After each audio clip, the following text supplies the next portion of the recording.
మీ పిల్లలు చదువుతున్న స్కూల్లో ఫీజు ఎంత? 1,00,000, 2,00,000? స్కూల్స్ ఉంది విద్య కోసమా, వ్యాపారం కోసమా? ఇప్పుడు స్కూళ్ళల్లో ఉంది కస్టమర్స్, స్టూడెంట్స్ కాదు.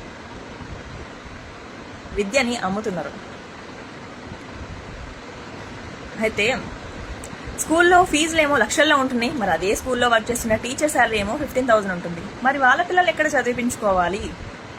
ఒక మిడిల్ క్లాస్ ఫ్యామిలీ నెలంతా కష్టపడితే 15,000 నుంచి ఒక 30,000 వరకు సంపాదిస్తుంటే వాళ్ళ పిల్లలు ఎక్కడ చదివించుకోవాలి? ఫీజులు ఏమో లక్షల్లో ఉంటున్నాయి.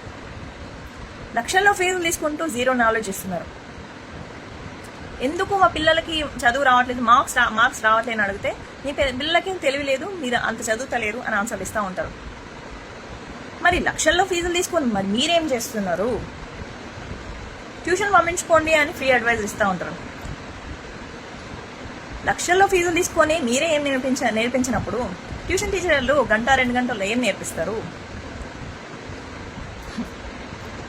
విద్య వ్యాపారం అయిపోయింది, స్టూడెంట్స్ కస్టమర్స్ అయిపోయారు, పేరెంట్స్ ATM మెషిన్స్ అయిపోయారు. మీరేమంటారు? మీ పిల్లలు చదువుతున్న స్కూల్లో ఫీజులు ఎంత?